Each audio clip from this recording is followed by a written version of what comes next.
Сәлеметсіздер ме, құрметті мұғалімдер. Сіздермен біз бүгін мұғалімдерге арналған танымал мұғалім, табысты мұғалім атты 3 күндік онлайн марафонға жиналып отырмыз. Онлайн марафон мұғалімдерге арналған, яғни мұғалімдер өзінің танымалдылығы арқылы қалай табыс табуға болатындығы жөнінде осы 3 күнде толық үйреніп білетін боламыз. Яғни сіздерге ноутбук, телефон, блокнот, қалам, дәптер деген сияқты нәрселер керек.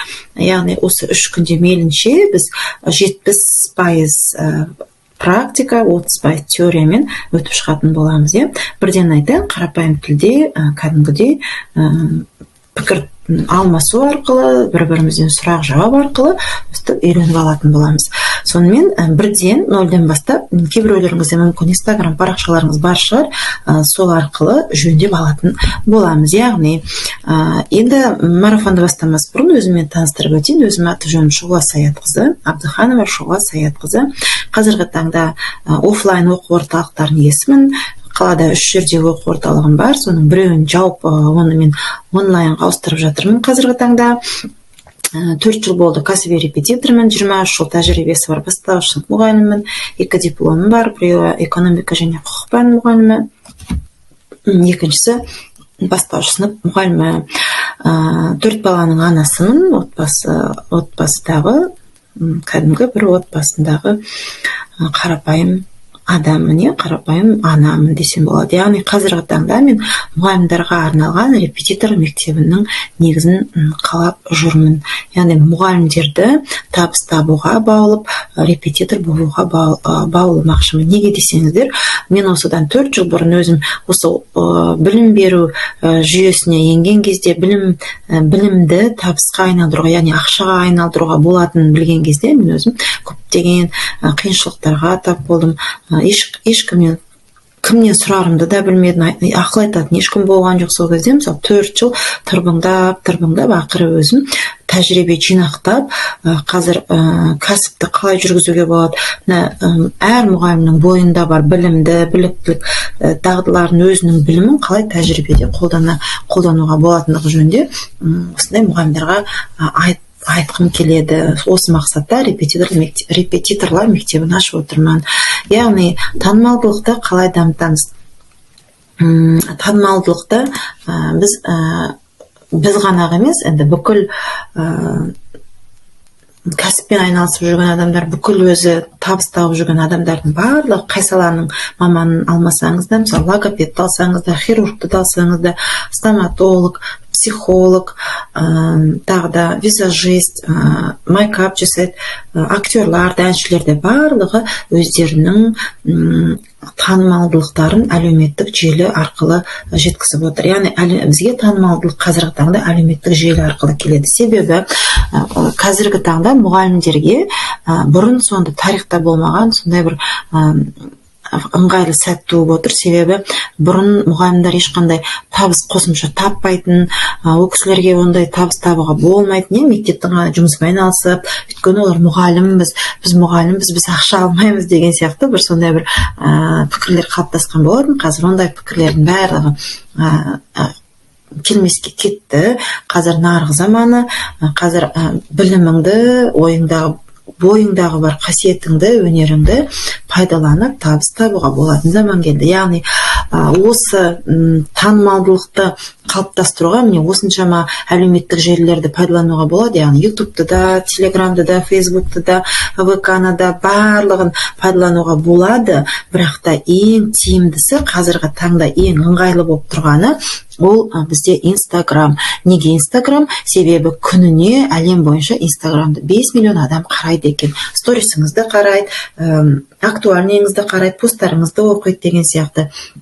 Яғни сіздің Instagram желідегі сіздің парақшаңызды күніне 5 миллион адам көру мүмкіндігі бар екен. Осы 5 миллион адамның ішінде именно сізге керекті целевой аудитория дейді, сіздің мақсатты аудиторияңызда болуы мүмкін. Осы бір ғана тегін Instagram алаңы арқылы. Instagram алаңы площадка дейді, қазір бесплатный рекламный площадка ролін ойнап тұр. сіздер білесіздер, рекламный площадкалар бізде OLX, Сату.kz, Крыша, Колеса деген сияқты бар ғой. Солардың ролін қазір Инстаграм өте жақсы ойнап орындап тұр. Сонымен әр мұғалім өзінің жеке брендін, танымалдылығын Инстаграм желісінде дамыту керек. Себебі заманның ағымына сай мұғалімдер да басқа саланың қызметкерлерінен кенже қалмай, олар да өз білімдерін дамыту керек. Себебі сол шаштаразды да оқытатын мұғалімдер, сол хирургты да оқытатын мұғалімдер, сол табыс тауып жүрген білімі арқылы табыс тауып жүрген салалардың барлығын оқытатын мұғалім ғой. Олай болса біз өзіміз неге солардың артында қалып, біз солардан кенже қалуымыз керек. Соның барлығын ойлап, 3 күндік осындай жеке брендті қалыптастыру деген марафон ұйымдастырып отырмын. Яғни бұл марафонда біз жеке бренд деген не деген тақырыпты қарастырамыз, не үшін қажет деген тақырыпты ашамыз, қалай пайдаланамыз, теорияда көрсетем, практикада көрсетем, оны қалай қалыптастырамыз, оны да практикада жасайтын боласыздар. Сонымен танымалдылық бізге қалай келеді? Пиар және бренд арқылы келеді. Екеуі де негізінде, екеуі де реклама. Өзіңізді сатпай сату. Өзіңізді көрсету арқылы халыққа сатпай услугаңызды сату. Олай болса, брендтің де атқарар мақсаты сізді танымал қылу, пиардың да атқарар мақсаты сізді танымал қылу. Сонымен пиар туралы бір мысал келтірейін деп тұрмын.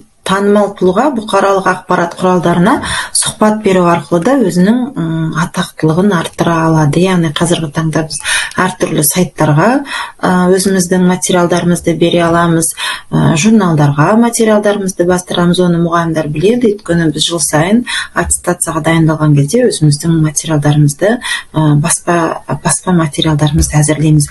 Міне ол да бір пиардың түрі екен, өзіңіздің танымалдылығыңызды көрсететін. Мысалы, сізге келген бір ата-ана өзінің баласын сізге репетиторлыққа, мысалы, сабақ оқытуға беретін болса, сізді жаңағы бір журналдан немесе бір газеттен көріп қалған болса, ол да сізге, мен мына кісіні журналдан көрген едім деп, ол да сізге плюс болады. Яғни пиарда ол рекламаның түрі деп есептелінеді. Осы пиарды көбіне әртістер, сахнада жүретін адамдар көп пайдаланады. Солардың бірі ретінде мен сіздерге Қайрат Нұртасты осындай үлгі қылып, мысал қылып көрсетіп тұрмын. Мысалы, ол кісі өзінің брендін пайдалану арқылы өзінің жеке киімдер шығаратын дүкенін ашты, өзінің журналын басып шығарды, немесе кітабын немесе киносын шығарды. Мысалы, киноларын білеміз Қайрат Нұртастың. Осының барлығы пиар. Яғни бұл кісі Қайрат Нұртас пиарды мейлінше жақсы пайдаланып жатыр. Сол арқылы брендін қалыптастырып дамытып алды. Сол бренд арқылы енді міне қаншама миллиондар тауып жатыр.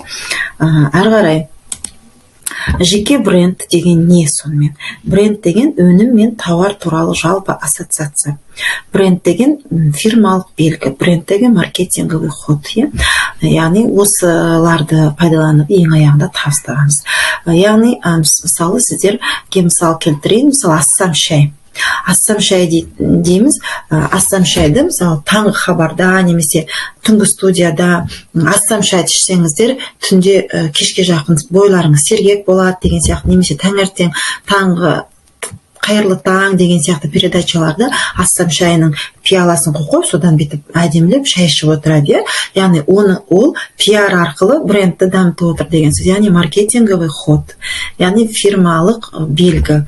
Сол сияқты әр мұғалімнің өзінің жеке брендін дамыту үшін мен сіздерге айттым, жаңағы Инстаграм желісі арқылы, яғни телефонымыз, қарапайым қолымыздағы соткамыз арқылы біз брендімізді қалыптастырған кезде ең бірінші біздің логотипіміз болды. Жаңағы пиаланың логотипі сияқты, мысалы орбит деп айтамыз, сағыздың логотипі, немесе кез келген Ариэль, тағы немене Тайп, нелердің памперстардың аттары бар, әртүрлі.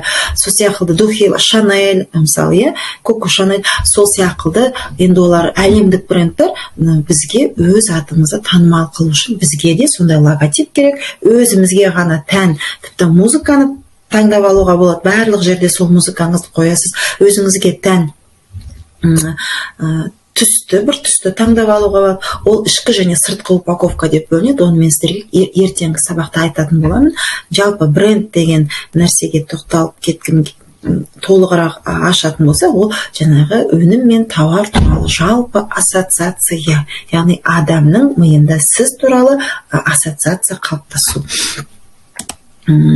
Жеке бренд адамның тұлғалық образы, адамның есімін айтқан кезде сол адамды бірден танытатын, сол адам туралы ой қалыптастыратын образ. Яғни жаңа мен сіздерге Қайрат Нұртас дегенде сіздер бірден Қайрат Нұртас естеріңізге түсірдіңіздер. Коко Шанель дегенде Шанель естеріңізге түсірдіңіздер. Сол сияқты бір адамды айтқан кезде, мысалы Қуаныш Шонбай деген мықты маркетолог, Қазақстанның мықты маркетологы бар ғой, онлайн университеті бар, осы жастарды бизнесқа үйретіп жүрген. Сол Қуаныш Шонбай деген кезде бізге жаңағыдай маркетингті үйрететін адамның ойы еске түседі. Мысалы Дина Нұржігіт десе, тележүргізушінің ойымызға сол туралы келді. Ол кісінің қалай жүргізетіндігі, өзін-өзі қалай ұстайтындығы, сол жайында ақпарат келді. Яғни жеке бренд деген адамның тұлғалық образы, яғни адамның есімін айтқан кезде сол адамды бірден танытатын, сол адам туралы ой қалыптастыратын образ екен.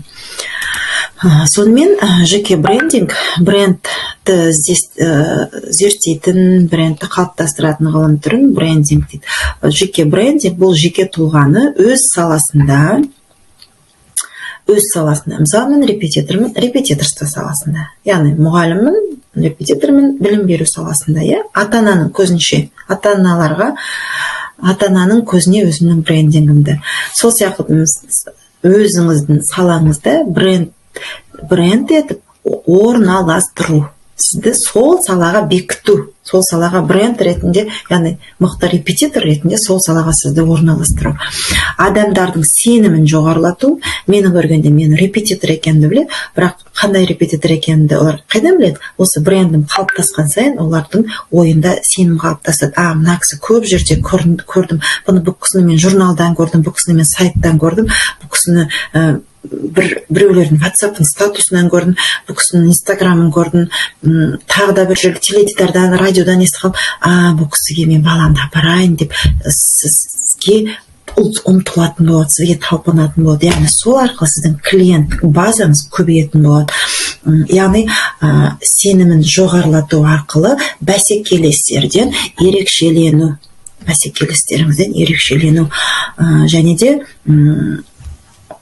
енді сайып келгенде мансабыңызды көтеріп, ықпал ету шеңберін арттыру, кеңейту деп айтуға болады.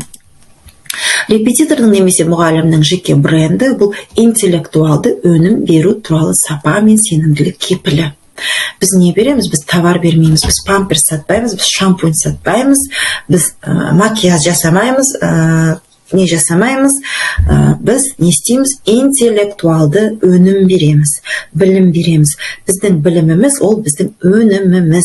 Яғни біз бір курс жасасақ, мысалы көркем жазу курсы, жылдам оқу курсы, немесе тарихтан ұбт-ға дайындау курсы, математикадан тез есептеу курсы, ауызша есептеу курсы деген сияқты курс жасасақ, немесе осындай мен қысаға марафондар жасап отырсақ, бұл біздің интеллектуалды өнімдеріміз. Сол өнімнің сапасы мен сенімділігі. Яғни бренд деген, мысалы Шұғыла Саят қыз деп ойлайды да, Шұғыла Саят қыз деп көздеріне елестейді, бірақ әр жағында мұғалім деген ой тұрады, әр жағында репетитор деп ойлайды, бірақ ойлайды репетитор, айтады репетитор, бірақ әр жағында мұғалім деп түсініп тұрады. Яғни бұл кісінің берген сабақтары осындай, бұл кісінің берген сабақтарының дәрежесі осындай дәрежеде деп ол кісілер мен туралы бірден ойларына келу керек. Сондықтан сіз ол кісінің ойына сапалы түрде сенім ұялау үшін, сапалы ой келу үшін сіз осы интеллектуалды өніміңізді мықтап үйретесіз. Ол үшін сіз алғашқы кезде күш салып жібересіз.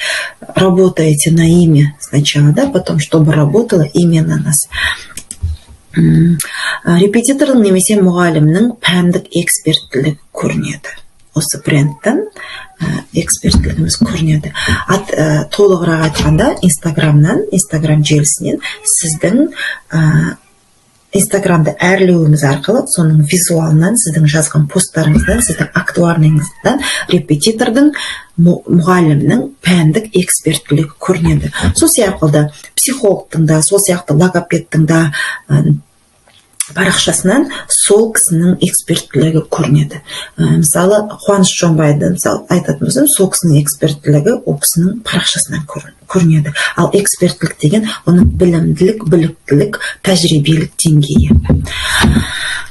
Сонымен жаңағы айтып кеткендей, орыс мақалы алдымен сен атыңа жұмыс жасайсың, сосын атың саған жұмыс жасайды. Бұл бренд. Оқушының, яғни брендіңіз қалыптасса, оқушының саны көбейеді, оқушыларыңыз тұрақты болады, бәсекелестерден ерекшеленіп тұрасыз, үнемі табыс болып тұрады. Сізде үнемі карманный расходы без проблем қалтаңызда ақша жүреді, көп табысқа шығуға мүмкіндік туындайды. Көп табысқа, яғни сіз алғашқыда жай ғана үйде отырған репетитор болсаңыз, біртіндеп кабинет ашсаңыз, тіпті кабинет ашпай қойыңыз, онлайн сабақ беріңіз, табысыңыз 2 немесе 3 еселенеді. Мен сізге кепілдік беремін. Кепілдік бере алам себебі өз басымнан өткен жағдайды айтып отырмын. Сонымен репетитордың немесе мұғалімнің жеке брендін қалыптастыру үшін міндетті түрде профессионализм, профессионалдылық. Ол сізбен бізде бар, себебі біздің бірнеше жыл оқуда оқыған тәжірибеміз бар. Ол да тәжірибе. 4 жыл институтта оқысақ, 5 жыл колледжде оқысақ, ол да тәжірибе. Одан кейін мектептегі істеген қаншама жыл тәжірибе, еңбектеріміз бар. Студент болған кездегі тәжірибеміз бар. Осының бәрі біздің профессионалдығымызды қалыптастырады. Одан кейін лидерлік, мен қазір көптеген мұғалімдерді білемін, осы ғаламтор желісінде өте көп танымал болып жүрген, көптеген жұмысты атқарып жүрген мұғалімдер, ол кісілердің бойында лидерлік қасиет бар. Яғни брендing дамыған кезде сенің лидерлік қасиетің де ашылады, дамиды. Және де бренд ерекшелену үшін сізде креативтілік болу керек. Сосын әрине белсенді боласыз, белсенді болмай қой, маған миллион не керек, мен не тегім, менің қолымнан келмейді, қой, мен істей алмаймын, қорқам, мен сторисқа шыға алмаймын, мен пост жаза алмаймын, мен копирайтингті білмеймін, мен офер жаза алмаймын деп отыра берсеңіз, сіз сұранысқа сай репетитор болмайсыз, сұранысқа сай репетитор болмағаннан кейін сізде табыс та болмайды, клиентский базада болмайды. Сондықтан репетитордың немесе мұғалімнің жеке брендін қалыптастыру үшін осы комплекс полностью бірге жүру керек. Сонымен мұғалімнің немесе репетитордың кәсіби жетістігі критерийлері оның жеке бренді болып та болады. Сонымен құрметті ұстаздар, басқа саланың эксперттері сияқты бізде өзіміздің эксперттілігімізді арттырып, өз атымызды танымал қылып табыс табайық. Адам жасағанды адам жасайды. Рахмет.